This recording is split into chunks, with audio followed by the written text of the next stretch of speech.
This episode of Angles is brought to you by Richmond Vona Personal Injury Attorneys. Expect high-level communication, transparency, and cutting-edge technology to keep your case moving.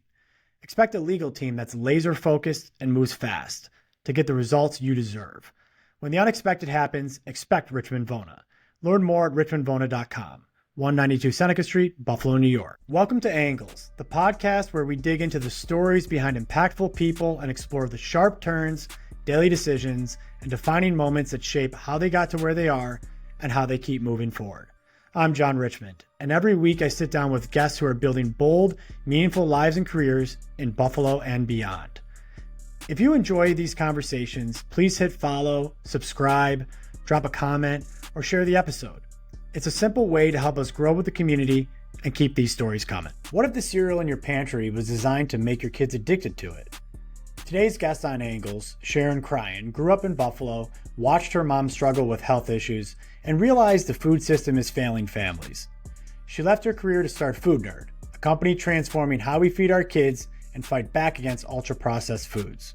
From a kitchen experiment to a 43 North winning startup, her story is all about passion, purpose, and protecting the next generation. Let's get into it. All right. I'm really excited to be joined by Sharon Cryan, the founder and CEO of Food Nerd. Sharon, how you doing? I'm doing great. How are you doing? I'm great. I really appreciate you being here, and I'm so excited to talk about Food Nerd, about your journey to getting there, kind of everything in between. And, you know, when I was preparing to speak with you today, I noticed that you're a Buffalo native. I am as Buffalo as it gets. That's awesome. And so what was it like growing up here? What were your early years like? Where'd you grow up? That kind of thing. Yeah, so I am the youngest of six. I was born and raised like in the heart of downtown Buffalo in the Seneca Babcock community, which is over by the First Ward. So a very, core to Buffalo area. I think it is right in the center of the city, but it's surrounded by like a lot of industry. So I grew up like literally the General Mills plant I'd ride my bike around it, all the grain silos, and just, Tyson, like all of the big companies that are in Buffalo, like I basically grew up right around them in my backyard. And so it's so funny now because, when you think of Buffalo, you see the big all-American city, when you're driving into it. And I think that there's just this energy that I was surrounded by growing up, where it's like the Buffalo is a very blue collar city. It's full of people working really hard, dealing with the tough winters. But also just, I don't know, being really kind of fighters to our core. I think it's just a Buffalo energy that we all share. And I think I was raised in that energy for sure. So, I was raised by a single disabled mother of six, who was diagnosed with multiple sclerosis while she was pregnant with me. And, we didn't have much growing up, and it really shaped my whole view of the world and now what I do for a living. So it's very important to my story for sure. Yeah, that's amazing. And I mean, your mom's a hero, right? I mean, raising, all six of you and probably just fighting to put everything together and putting, all of you before herself. When you think back about your time growing up and you kind of think about where you are now, and especially with Food Nerd, do you think that kind of helped kind of lead you to where you are today and kind of be on this mission that you're on? Oh, absolutely. Watching my mom's health deteriorate as I was growing up was very traumatic. And, my mom was my whole world. And just watching her health and her mobility start to decline, are my earliest memories, and watching her trip and fall and have all these things was, it really kind of affected me, and subconsciously more than I had realized, until I was older. And it's so funny because this is totally a Buffalo thing, but she never drove because of her MS. She was always scared to drive and get behind a wheel. So we always took public transportation. And the moment I realized I wanted to become an attorney, I was probably 7 or 8 years old. And we were standing at, on Seneca Street, we're standing at a bus stop. And Celino and Barnes, the ads that are like, the billboards that are all over Buffalo, where it's Celino and Barnes. And I was like, Mom, what do they do? And she's like, oh, those are lawyers. And I was like, well, what do they do? And she said they help people when they need it the most. And I was like, I'm gonna be a lawyer. And it just like I just remember feeling so young and so excited about the fact that, a lawyer helps people and this is what they do. And I just, so that my earliest memory is like, that's what I'm gonna do. I didn't know what they did exactly or how they help people. I just knew they did. And so it was it's like ingrained in my brain. And so that really put me on a path to know that, I was watching a lot of people around me suffer, people like living in poverty or not having, access to healthy foods. We lived in a food desert. And the foods that we did have around us were all ultra processed foods, right? The foods that do not set you up for a healthy lifestyle. And so I started realizing that at an early age, and I didn't know exactly how that would translate. And so kind of fast forward, being in law school, it all kind of clicked for me. And it all kind of, I like almost saw, it's such a vivid memory too, because I was sitting in a products liability class and I was reading case law of companies that put harmful products into our ecosystem, and these companies continuing to want to keep these products in there after the fact, and it being a risk liability analysis for them, right? Oh It's more yeah. expensive to pull the product, even though we know it's harmful, versus taking it out. And I just remember like this like gut punch, and I was just like, why would they do that? Like, so not so innocently thinking, why would a company put things into our food supply or into, our pots and our pans and all of these things that affects human health, knowing that it's not good for us. And it just clicked for me that it's one of the pros and cons to capitalism, right? And it was like, I was like, I don't know if I'm going to be able to help people the way that I want to help them, because there was no clear legal path to do so. There wasn't, people aren't hiring out of law school looking for consumer advocacy positions and looking to fight against these big companies in this way. And so for me, it was just so much of the way I was raised and being born in Buffalo, and being so close to the problem, and so watching people just not have the education that they need to have in order to help make healthy lifestyle decisions and raise their children in a way where we're setting these children up for success. And I was one of those children. I didn't have access to that education or to healthy food. And so yeah, it very much was my it was subconsciously being created and I didn't even know it. Yeah, yeah, that's, I mean, obviously you're talking about, right? I mean, at its core, it's profits over people. And, my business partner's background, long before we started our own law firm, all we ever did for many, many, many years was product liability litigation throughout the country. It's actually what brought me to Buffalo, trying a lot of cases, sadly, but proudly on behalf of people who were exposed to asbestos when they shouldn't have been. The companies knew about it the whole time. They didn't care. They figured, hey, we're going to make so much money. It's going to, the amount we're going to have to pay off in wrongful death suits is going to pale in comparison. I mean, this story goes back to long before, we even have accounts of, but, the first big case is like the Ford Pinto case. And now you're seeing it with food, right? I mean, it's been happening for a very long time.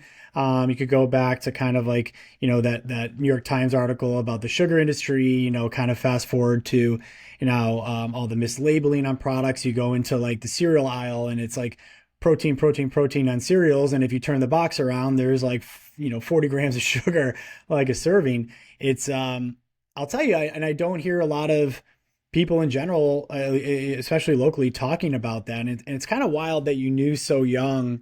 I guess my parents would say they knew I was going to be a lawyer because I was argumentative. I like to say they are mischaracterizing that curiosity for that, but they're probably right. But when you were young and you started realizing this, and then you work your way into law school, did you know in law school that maybe the legal field wasn't ultimately going to be your calling, or kind of how did you come to the realization that, hey, I kind of want to go in a different direction? Yeah. No, I didn't know, because when you're in the thick of law school, you commit so much time Yeah. and energy to it that you're like, oh, this is I am in it, right? And I thought there would be, like I had this burning passion to help people with health and wellness. And really, I think what it boils down to is I want like it I felt so almost deceived. I felt like my mom was deceived. My mom, like if she would have known the importance of nutrition truly for childhood development, she would have made complete decisions. So I think it all for me boiled down to transparency and consent. And as you know, in law school, consent is it's so core to like our human rights, to understanding how the legal system is set up. And then looking at the food manufacturing system, and this is where the disconnect is, right? It's like our food manufacturing system is 100 plus years old, right? It's antiquated, like it is, but it was built on this idea, and the industry moved so quickly that the FDA could never keep up with the pace at which it was moving, right? So now we have this system where and this is where I was naive before law school. I thought if it's sold in America, it can't be harmful for us. It can't be. Like the FDA, our government wouldn't allow things that are harmful to be sold, especially to children. I was like, no way.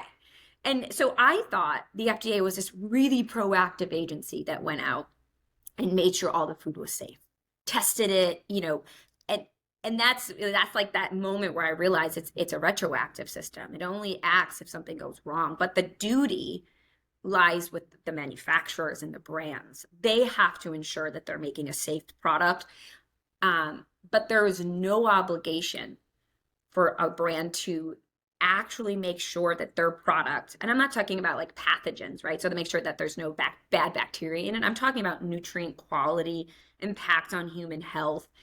Nobody was really looking at that. And so I was like, wait a minute. I'm like, if the brands aren't and the manufacturers aren't incentivized to do this, and consumers have no right to understand and they have no access to understand what's happening behind the food manufacturing curtains, like these two worlds are not communicating. So of course, like you said earlier, the brands are looking over profits over people. And that broke my heart because I was just like, nutrition and our health is the number one thing for humans. Like if we're not healthy, we don't have much, right? Like we can't wake up and play with our children. If we can't go to work and function, we can't be like we're not setting people up to be their best selves if we're not communicating the number one thing of health. And so there was just this huge disconnect. And I knew in law school that it was such a massive problem and fixing it through regulation wasn't going to happen in my lifetime. Honestly, it wasn't.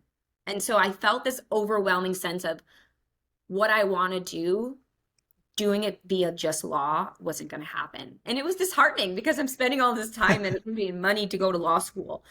But it armed me with the insights I needed to then now feel like I can fight on behalf of every other mom, right? That they don't have to be food experts. They don't have to be, attorneys. They just want to raise their families. And so it gave me what I needed to know. And so when I got into practice, it was really for me, I learned really quickly. I learned within 2 years of this isn't the fastest and more effective path. So yeah, I decided to take the leap, and it was terrifying.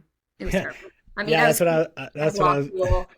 It was a scary moment for sure. That's what I was going to ask you because, I think, certain people will have these moments when they're in their profession, their career or whatever, where they're like, man, like I'm really passionate about this or that. I don't know that most people have the conviction that you do. I mean, you can just tell, how much you care about this subject.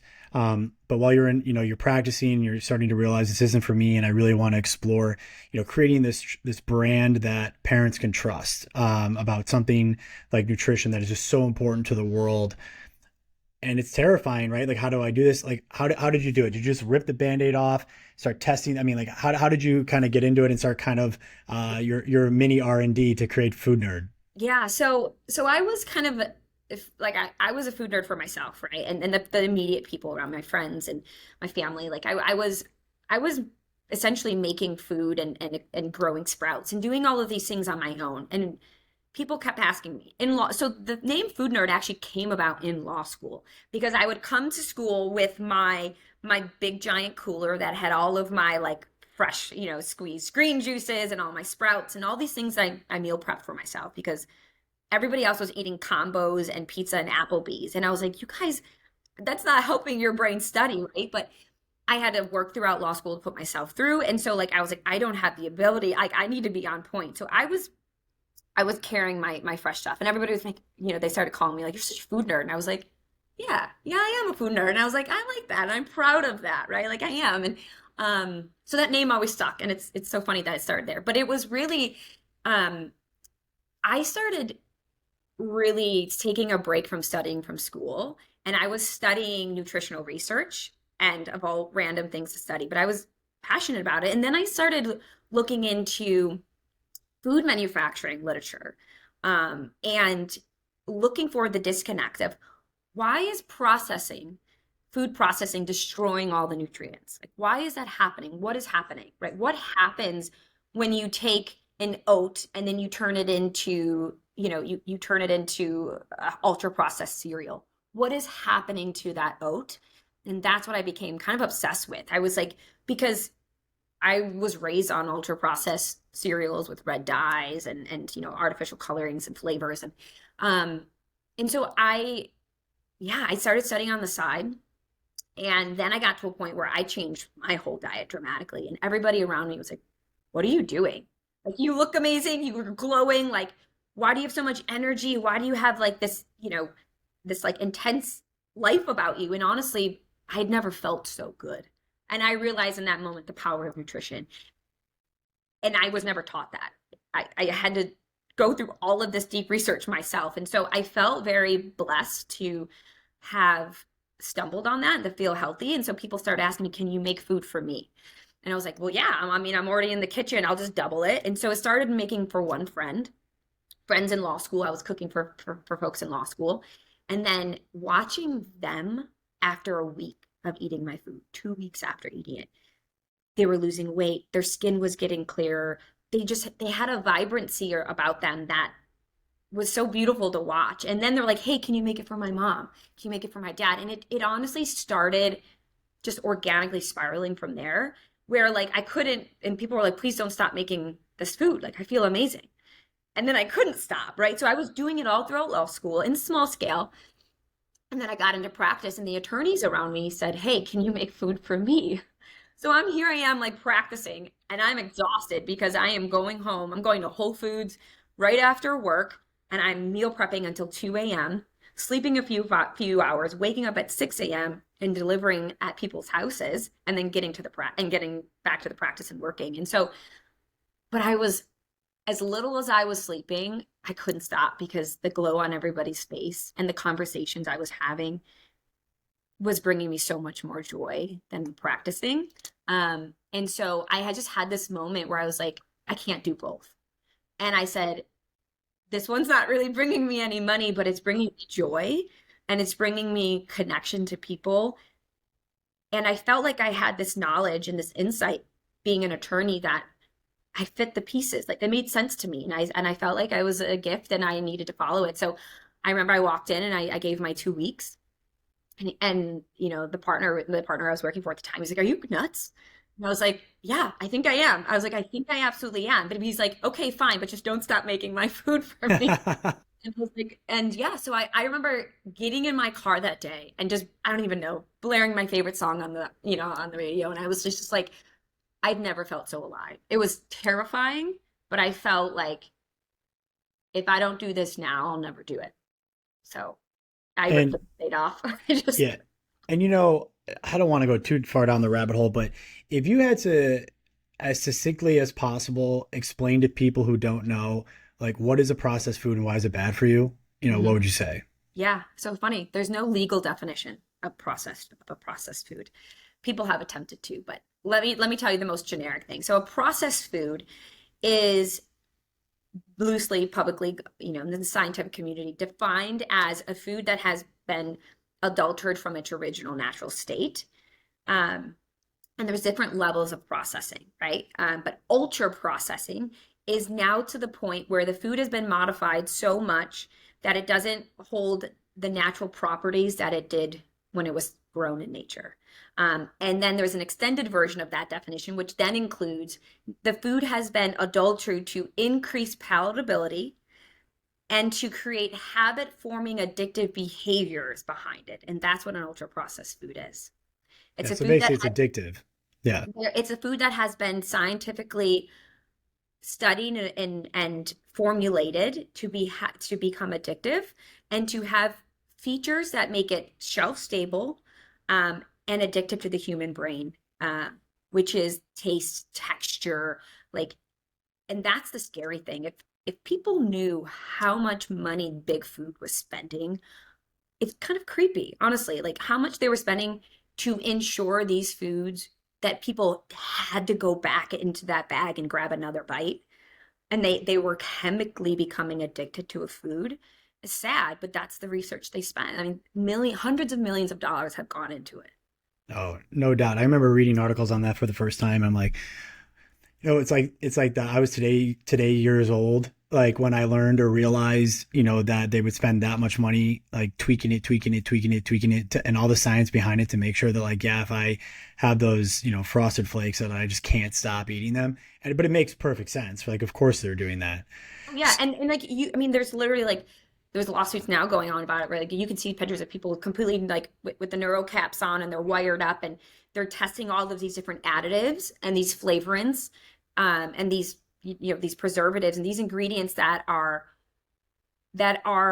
literally creating dopamine hits in our brain, um, that in some cases are more addictive than drugs because they have scientifically like hacked our brains to know exactly, it's called like the perfect crunch and the perfect taste profile, like this sweet and this saltiness, where like at the end of the day we're humans that do not want to starve, so our brain is wired to make sure we don't starve. And so they've manipulated that natural, and that's why like I felt, when I was talking about, I felt so manipulated, like, and I felt like my siblings and all of us as children, like, we're eating these fruity pebbles, we're eating these cereals, and they're so addictive, um and they're so cheap. And it's like I kind of realized like those moments where it clicks through, like, well, yeah, that's when you spend hundreds of millions with incredible scientists that are trying to make it so it is this perfectly addictive product. I feel horrible for humans because we have no idea that they're doing this behind the scenes. And now we're falling victim to it because we don't feel well and we're out of shape and we're obese and we're having all these issues. But that's unfortunately what was intended. And that's, to me, that was a legal issue. That's where it did not sit well with me, because especially with children, if parents don't know, how do we feel like we're consenting to this? And so, yeah, absolutely. You're right. I mean, look at the cereal aisle too, right? Like, think about how they, and you know this better than anyone, how they market them. Bright colors, interesting, like these characters, Tony the So much Tiger. intention went into Like, this. oh yeah, because the kids are there staring at it, be like, I want this. And what do parents want to do, right? They want to make their kids happy. It's like this vicious cycle. So you're the food nerd, right? And I mean, the origin's amazing. Talk to me about, how did you actually say, okay, so I'm quitting my job, and you were making, obviously you're making food for a lot of adults. How did you pivot and say, you know what, I'm going to focus on maybe like going to the root of the cause, and try to provide nutrient, like healthy food for kids that kids love? Like, how did like Food Nerd actually like form like the company, and how did you start focusing on kids? Yeah, so it's really interesting. So I was starting to make food for a bunch of adults, and that like it started to grow out. So it wasn't just people I knew as these customers, right? And so I would actually have conversations with a lot of the customers, and they would say, it would always became very emotional, these conversations, right? Of like, hey, if like I crave cereal, was a big one. Cereal, ice cream, like there were these like, and what I realized is that every time I kept asking them why and why and why, like why can they not stop eating these foods? What's so like emotionally bonded to them? It always went back to their childhood. And the core relationship between the foods they ate when they were children always was what they had the hardest thing breaking and they were addicted to. So I realized like we are forming our relationship with food in our childhood. And then all of there's so much scientific research to support that, right? Because our brains are basically these blank palette, canvases that we're now like palette development. Like we don't realize that that's what's happening. So now our brain is forming these relationships with these foods. And so I knew at that moment, if the biggest way we can make it if we can intervene and make the biggest impact possible as early as possible, then we can help people change their entire relationship with food. And so I knew that was the biggest moment where we could have the biggest impact long term. But it wasn't until I became a mom myself and I became pregnant that it really sank in for me. Because I was like, oh my God, like I'm terrified, right? I'm pregnant. I'm gonna be responsible for this beautiful baby that's gonna come into this world, and it's my job to feed them. And I didn't want him to grow up in a world where all I had were these ultra processed foods around me. And so it lit a fire to completely focus on the first 1,000 days of life. And so that's where, and it all just clicked. And then like then you kind of look into all the research and you're saying, okay, we can help as many people in this moment. But also this is when you need the most nutrition. So people don't, and I didn't realize this, is that 80% of your brain was developed in the first 1,000 days of life. So the moment you were conceived and you're sitting in, you're growing in your mom's belly to the age 2, that is when 80% of your brain is set, and your microbiome, like all of that is set during that window. And so it's the moment where I realized nutritional deficiencies in that critical window cause irreversible damage for the rest of your life. And so that's where I knew, I was like, that's where we have to help people the most. And we have to help babies and educate parents and let them know, like, you're not alone. There's a food company that it was designed to think about what is absolutely best for your child. And now my little guy, he's 3. And I am so blessed because I was able to give him the best food possible. And it's the best feeling ever. I call it daily parent food guilt, but I want to get rid of that feeling for every parent, because being a parent is stressful enough, let alone making sure they eat food, let alone the right food, let alone getting all the nutrition they need. It's a full-time job. It's exhausting. So yeah, that's how we focused on what matters most, which is our babies. We'll be right back after a word from our partners. After an accident, life can be scary, stressful, tricky. You need Richmond Vona to help navigate the process, because getting a life-changing settlement can not only take time, it can take an emotional toll. The team at Richmond Vona provides high levels of support through all the ins and outs, so you get the settlement you need and the new beginning you deserve. When the unexpected happens, expect Richmond Vona. Now back to the conversation. I want to talk about 43 North, right? It's amazing. You won it. You had such a huge following here. People's Choice. It was just awesome. Talk to me about like how you developed that first prototype, how it's led you to kind of like 43 North, and then we can kind of jump into there. Yeah, so it was very funny. I was actually, so I have 17 nieces and nephews. Oh, wow. Before I had my little guy. So we were working on, ironically, a customer was telling me that they couldn't stop eating goldfish and Cheez-Its. They were like addicted to them. So I was coming up with this prototype that was like made from like broccoli sprouts and these amazing like superfoods. And I was trying to make it act and taste like a goldfish, like that Cheez-It that we all grew up with. And so my sister stopped by with my niece, who was 1.5 at the time. And I was just pulling them out of, our processing like prototype. And I was bagging them, and my niece was like there, and I was like, wait a minute. And I like handed her a piece, and she just ate it up, and she was like, more. And I was like, anyway, they did not look pretty. Like this was very prototype. And so she sat there and ate. I called them crumbles at that point. They were crumbles. She ate the whole bag.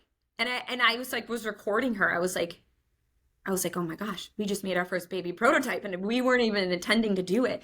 And then I realized, wait a minute, I was staring at the recipe, that formula that we made. And I was like, she just had 6,000 broccoli sprouts in that serving that she ate. And I was like, there's no other way I can think of getting that much nutrition into a baby's belly.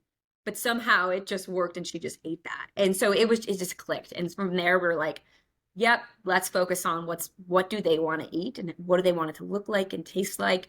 And it's like, it grew from there. And it's just like meeting the child where they're at and meeting the parent where they're at. Because if you can't really tell a child you have to eat this giant bowl of broccoli every day. It's a battle. It is a nightmare. Yes, you got to keep broccoli on the plate, but the volume that we actually need them to eat is they would be eating all day basically, right? And so it was a way of like, we need to make shelf stable foods that are really convenient, that all the scientific formulation, like we did all the heavy lifting. But from a kid's perspective, they think they're eating a yummy, crunchy, fun shaped treat. So they'll crush the bag. And like you're over here as a parent, you're like, oh, that is such a win because I could have never gotten them to eat that much nutrition on a plate. Half would have went on the floor, half they would have thrown at me, right? Like, and so it was really like this beautiful meeting in the middle of making it convenient but delicious for a child. And so that's really what we spent the last 4 years on. I mean, this is like whether you know it or not, you probably know it's like a masterclass in like entrepreneurship. I listened to a lot of founders. I think a mistake a lot of people make is thinking, okay, I have this great idea. I'm passionate about it, but I need everything perfect. Like I need a manufacturing facility. I need my board of advisors. I need yada, yada, like a marketing plan, like whatever. And you're like testing this stuff out basically with your niece, like in a kitchen and saying, okay, like I got it. I got the idea. Now let's springboard from here. And because you can test those things out small, right? And kind of like probably obviously a lot quicker than you could if you're trying to mass produce all this stuff. It's like starting small and building from there. But obviously you realize, hey, I got something here and I'm really passionate about this. I want to grow this. I want to grow this business. Talk to me about, especially being the hometown person, applying for 43 North, what it was like going through that process, what it was like to win. I mean, I've seen videos. It's your story is pretty awesome. And obviously you're competing with people from around the world. I'd just love to hear about that process. Yeah. So this was actually so we won in last October and this was our third year applying. So it was like one of those things where I was like, that imposter syndrome that everybody feels, every entrepreneur feels is so real. Because every time you apply, it was like crushing. It was like, oh, it was like, we're not there yet, or we're not the right fit. And so we applied and, we get like the first yes and the first pass. And I'm like, okay, don't get too excited because we've already been through this process. And then we kind of move along and we had grown so much in those 3 years of applying that everything about the business was getting just so hyper focused and we were bringing the right people around the table. And so when we get to that final yes of like, hey, like you're going to be the top 12 companies, like you're going to go to the semifinals, and was pretty incredible. I mean, for me, 43 North is like, it's like it's like the pinnacle of the startup ecosystem in Buffalo, right? And so like I had been looking at it and wanting to be a part of it so badly that I was like, I look back and I was just really kind of in just bliss. I was so happy. I was just like, I'm here. Like I was just so grateful to be a part of it. And then when we got to the final stage, that's where I was like, okay, like we have a shot to actually win this, right? Like, and that was, you see on the stage, like I can see my own, like, my nerves just getting like, everyone's like, I think we literally saw like everything, your stomach just drop to the floor. I felt like it was like the biggest hug. Like I felt the energy. I felt like I was the only Buffalo-based company in the top finals, but it felt like I was like the entire city was there with me, rooting for me. And so I mean, in the energy in that room, like 3,000 Buffalonians, like behind me, it was incredible. I'm like, to this day, like I'm literally staring at the 43 North award. And sometimes I have to like stare at it for a long time. And I was like, no, we won that. Like we earned that. We won that. And now like we're building something that is, I'm so like on our bags, it says proudly made by parents like you here in Buffalo, New York. Like our products get shipped all over the world. We have a customer in France right now that's giving it to her baby. And like, it was made here in Buffalo. And I couldn't be more proud of that. And I'm so grateful for 43 North for giving us the opportunity and believing in us. And betting on, something that is very risky and unknown, but, yeah, and it really is, it's the whole city. It's what made this happen. Maybe I'm just the vehicle of which it happened through, but it's the Buffalo energy that that Food Nerd was born out of. So. Yeah, and I mean, not that you needed it, but obviously it's always great to have like that feeling of validation, that others believe in, what you believe in so much. And that must have been great. But also what a jump off point, right? I've heard, read like how you're growing. Yeah, I think you guys just built a brand new, like huge facility. Like how has 43 North kind of helped you kind of like take the company to the next level? Well, I mean, we for sure wouldn't be here without them. I mean, like you said, it gave us a level of validation that you can't really put a price on, right? When other people are saying, we see the potential here, we're going to bet on this, and then it's New York State dollars, right? So the state is now invested. We've been able to get this incredible facility up and going and do it at such a fast pace, that we would not have been able to if we didn't have that validation and that support. Because like I said, it really feels like everybody is pushing for Food Nerd's success, because if Food Nerd wins and Food Nerd gets to help babies around the world, Buffalo wins, right? Like that's what it. So when I make a call and I have a question, or we need help with something, there hasn't been one person that I haven't gone to that said no, or that wasn't willing to make an introduction or help us get there, because this really is a win for Buffalo, and for New York State. Honestly, it's a win for the whole state. And so, yeah, again, I'm so grateful, and we're just at the beginning, right? It's like we're Yeah. at each step. It feels like it's a new beginning, and I mean, we've been building out this technology for over 4 years now. And it was literally a sketch on a napkin that I drew. And I was like, and the fact that it's like here now and it's in my hometown, and we're creating jobs for people. We're helping families right here in Western New York is like the most full circle, best feeling in the world. And can you, and that's what I actually is a great segue. Can you talk about the technology? I was really impressed reading about this, and I'm not going to act like I totally understood it. Also, I was like, oh, I can't wait to ask her about this. But can you talk about the technology, your product line as it stands now, and kind of where you see that growing in the, I guess, like maybe the immediate future? Yeah. So our technology, so we call it our cold process, like nutrient lock technology. And I like to think of it as like, think of what cold pressed juices are versus ultra pasteurized juices, right? So we don't use high heat, we don't use high pressure. We do not adulter the whole organic fruits and vegetables and mega foods that we put in. And so basically, and this is where all the scientific validation went in. So like we want to leave nature in its perfect, beautiful form with all the nutritional matrix kept intact. So we don't want to damage any of the minerals, vitamins, enzymes, phytonutrients, which we've achieved. So our technology maintains anywhere from 85% to 100% of all of the raw nutritionals in their original state.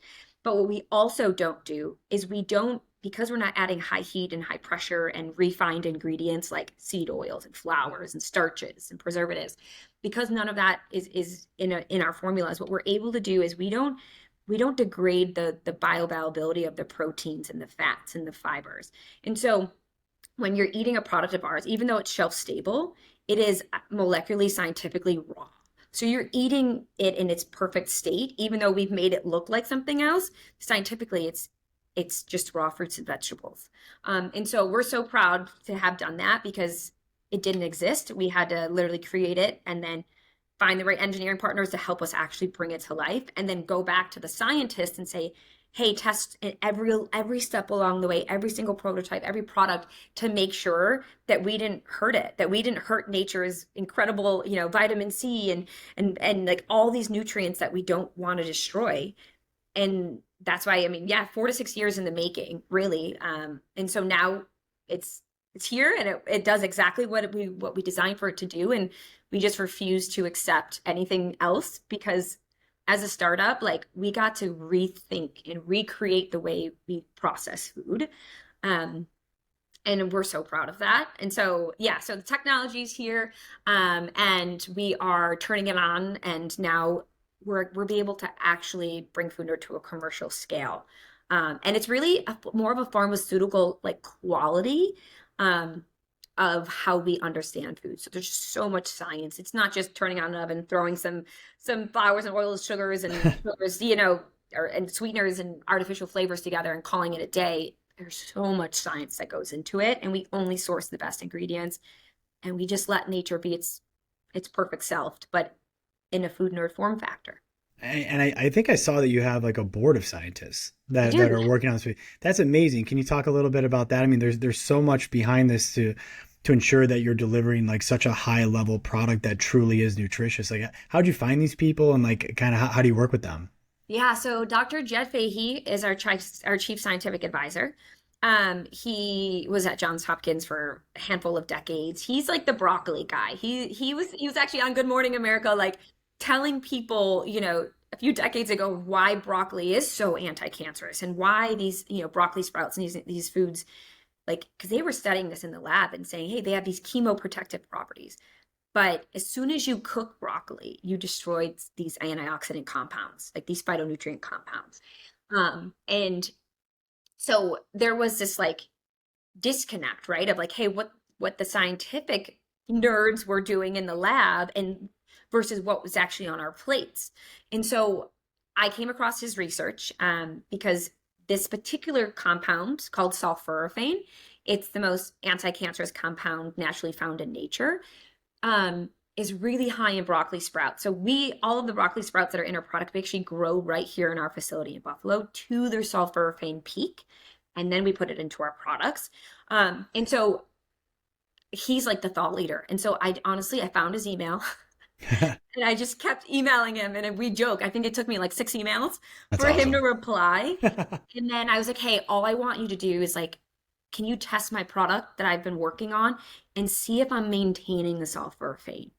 And he's like, sure, fine, I'll do it. So he tested it. And he was like, wait a minute, like you're retaining the sulforaphane, and this is difficult for me to do in my lab.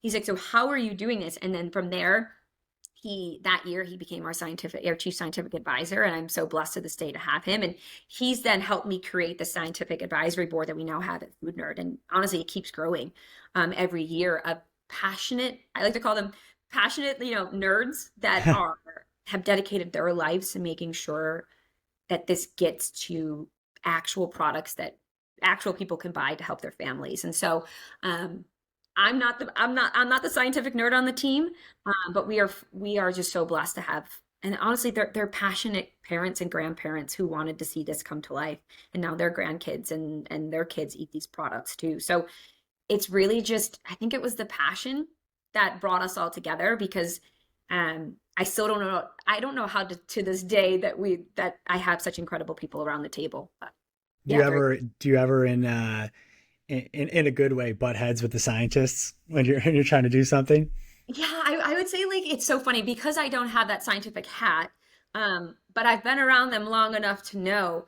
I always like to kind of push the boundary and say, well, I know this hasn't been done, or no one's tested this yet, but how, like, who is like brave enough out there in the scientific to do that? And that's how we were able to build some of these testing protocols that didn't exist before. Like, we didn't know how to test efficiently and cost effectively. We didn't really know how to test to understand phytonutrients and these antioxidant compounds. So we found a lab out of New Zealand, this incredible lab out of New Zealand that was willing to take on a project like ours. And so we sent them Food Nerd products and all of the top baby products that's consumed here in the US. We sent them all these products and we said, test what nutrients are actually in the finished product. And they did it. And it took us 2 years of scientific, like, basically called like assays. So basically scientific methods of how to actually test consistently what's in these products. And it really got us now to a point where we really pushed the boundary on scientific testing. And I would have never have thought we would have been able to do that. And so that's now where it's like, I want to be able to give people real science, and not just say, oh, it's better for you, but give them real data to show so they can actually like know they're giving their babies real nutrition that has been scientifically like validated is really important to me. And and we've been able to do so. So it's just really finding the right fellow nerds that are not willing to say no to difficult things.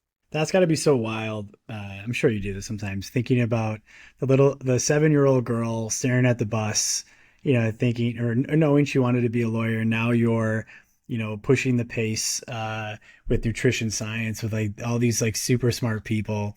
That's got to be so cool to kind of reflect on. And we didn't even really, I mean, I think it's probably kind of obvious to people, but all of your products are completely plant-based, right? So I'm sure you deal with this all the time. How do you approach or handle, we'll call it skepticism or criticism from people who try to say that kids need to eat more than plant-based diet, especially when they're young. Like, what's your thought on that, and how do you deal with that? Yeah, so that's a really interesting point because I think one, like food nerd products, like yes, they are plant-based, but we're not like necessarily taking a stance on saying kids should not eat this or shouldn't. We're saying, hey, we need to reduce ultra processed foods in our children's diet because it makes up 70% of their calories. Yeah. And so what we wanted to do was make something that we knew every child needed, which is more plants, right? We know 95% of children are not eating their daily fruit and vegetables, which the fruit and vegetables, that's what's delivering the fiber, the minerals and vitamins, and the phytonutrients. So whether or not a family decides to feed their children animal products or not animal products, that's totally their decision. But what we know is that everybody is struggling to get their kids to eat fruits and vegetables. So how can we solve for that? And there's so many benefits in that because that makes us allergen friendly, right? So now we can really like these products can now go be in schools because they are plant-based. We don't use any allergens. And obviously some of the animal products are included in the allergen, so dairy-free facility. So what I think it's really kind of allowed us to make a product that everybody can enjoy, whether you are, you eat animal products or you don't. And I think like, me personally, like I personally have just been plant-based for 12 plus years and it's really helped me and works for me. But that's not to say that everybody has to live that way, right? So I think in the beginning there was, a lot more kind of debate on it, on plant-based versus not plant-based. But as a company, we don't necessarily we just want to ensure proper nutrition. And even though our fat and our protein, we're growing them via sprouted seeds, we know that the bioavailability of the sprouts that we're growing is so high that we feel it's one of the best sources of protein and fat that you can give your child, because we know there's not, all of the negative things that could be in some of these ultra processed products that do have proteins and fats coming from dairy, for example, which is really highly used in children's products. Because we're only giving the good stuff, right? So I think it's less about what is better as far as animal versus not. It's, hey, what can everybody consume that we're all on the same page for? And I think sprouts are one of those things where we have a lot of scientific data to show that we have less carcinogens than the animal-based baby products, so much less carcinogens, which is what happens because you have to cook these animal products for them to be safe. Where the broccoli sprouts, the pumpkin sprouts, all of these flax and chia sprouts, we can deliver sometimes more fat and protein without having to have all these carcinogens and acrylamides and negative, the negative aspects of ultra processing the animal-based products. So I think we found this really amazing scientific validation behind what we were doing. And we let parents decide from there because every child can benefit from sprouted foods. Absolutely. Just in talking to you throughout this conversation, it's crazy the amount you can tell that you've learned, since being in law school to now. And you obviously are an extremely curious person, somebody who's probably always trying to learn and get better. What do you think, though, is one thing that entrepreneurship has taught you about yourself that maybe you didn't know before you started the business? Well, and this is funny because you touched on this earlier.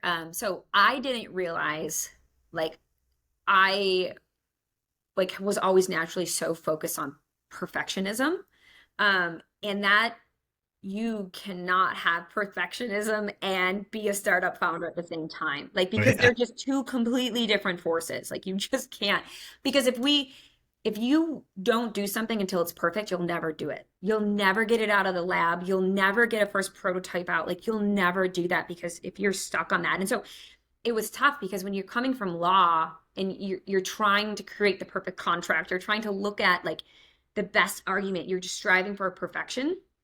At least I was, and Oh I yeah. didn't realize I was. And then I hit this perfectionism wall really early on. But I think what helped me like tear that wall down was because I very much was humbled in the fact that I do not know what I do not know. And there are other people who know, who are experts in what that topic is. And it's not my job to become a perfect, like, I don't need to go back to med school and, become a biochemist and like, but what I can do is I can bring the pediatricians and I can bring the biochemists and I can bring these people together and get in a room and say, hey, we have one core mission to make the most nutrient dense things that we would all feel incredible giving our babies. Now, how do we all work together in our skill sets to do that? So if I would have just like taken that on as myself, I would have never gotten here. I think it was realizing that, that perfectionism, kind of thing in my mind, because and it came from a place of like, I just didn't want to let like these families down that I was helping. I didn't want to give them something that was just 10% better.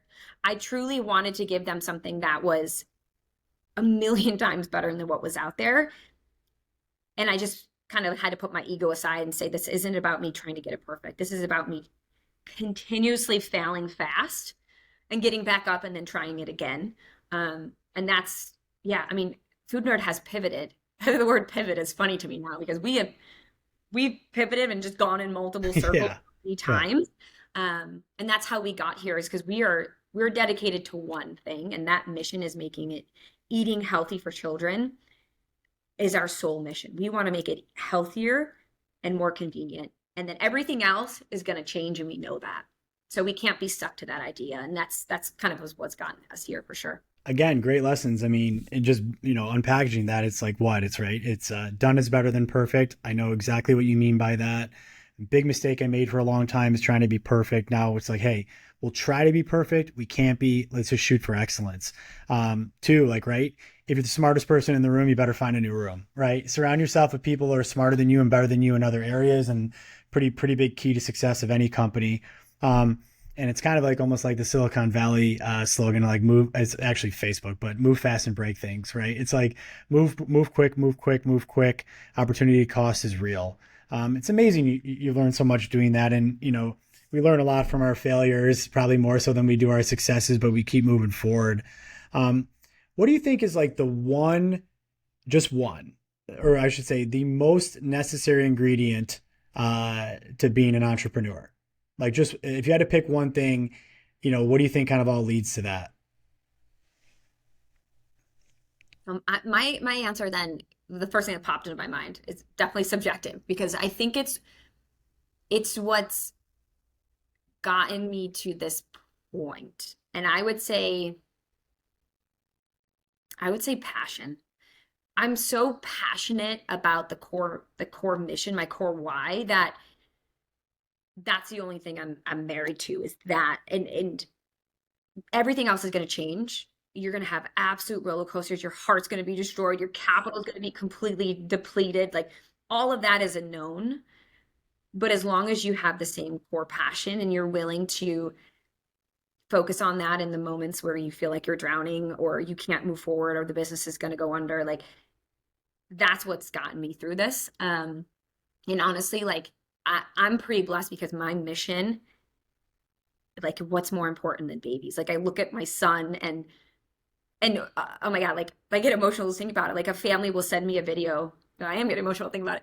A family will send me a video of their child eating our products. And I could have had the worst day ever. But like seeing that video, like was worth every struggle, every like knowing that that child had all of the nutrition they need for the day. There's no better feeling for that. So I'm pretty blessed to say that my mission is babies. So it's very powerful one. And I just have one question left for you, and you may have just answered it, but when you look at, or when you think about Food Nerd 10 years from now, what do you hope people feel, and what do you hope, or what do you want them to believe about food, especially the people that you've touched along the way?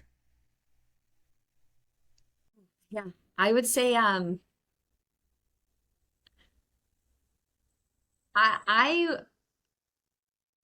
I want I want parents to know, and I want people to know that if there's anything that we have no control over so much in our daily lives, but the one thing that we do control is our self-care and